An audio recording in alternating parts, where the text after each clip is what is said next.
شاطر يا نيسو. دي مزرعة أنس يا جماعة. أنا؟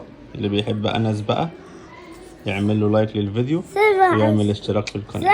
تابعنا طبعا الجمعة اللي فاتت وشوفنا الزرع بتاعنا كان طبيعته عاملة ازاي. تعالوا بقى النهاردة الجمعة وأول يوم في شهر 11 مع تغيير الساعة.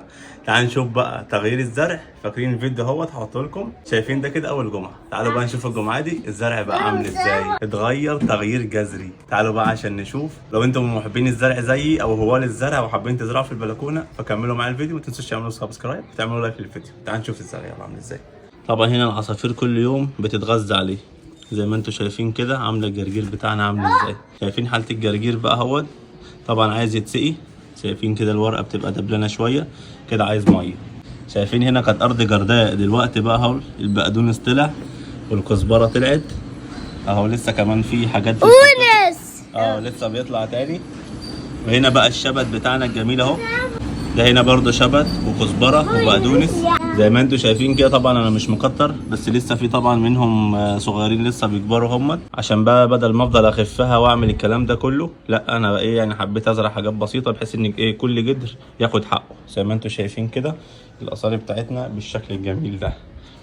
وطبعا هنا بقى الكرفس طبعا لسه بينبت زي ما انتم شايفين كده اهوت. وكمان زرعنا نعناع اهو لسه بينبت.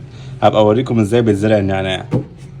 الري بتاعنا زي ما انتم شايفين انا بجيب ازازه هي فاضيه بخرمها بدبوس كده من اللي هو العادي بتاع البيت. شايفين بقى في الري بيبقى جميل بصراحه اهو. زراعات البلكونه من الحاجات الجميله جدا اهو. هنا بقى الشبت بتاعنا شايفين.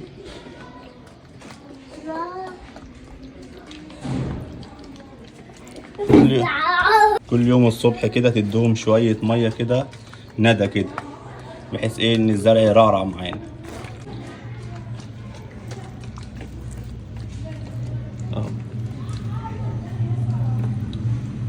الميزة بقى في الازازة ديت انها ما بتنيمش الزرع.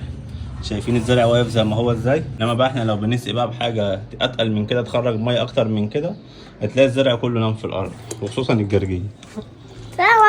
نعنشه لازم نعنش. يلا حط. شاطر يا نيسو. دي مزرعة أنس يا جماعة. أنا؟ اللي بيحب أنس بقى يعمل له لايك للفيديو ويعمل اشتراك في القناة. النعناع نفس الكلام، نديله شوية كده. دي بقى التربة بتاعتنا هي مجهزينها للطماطم. زراعة البلكونات من الحاجات الجميلة أوي أوي أوي أوي واللذيذة جدا. كل يوم كده لما تشوف الزرع بيكبر قدام عينيكوا حاجة مبهجة كده وحاجة جميلة. ولسه النعناع لما بيطلع بقى هنعمل كذا قصرية نعناع، ولسه هوريكم زراعة الريحان. فاللي ما عملش اشتراك في القناة يعمل اشتراك ويعمل لايك للفيديو، وانتظرونا في الفيديو الجاي ان شاء الله زراعة الريحان.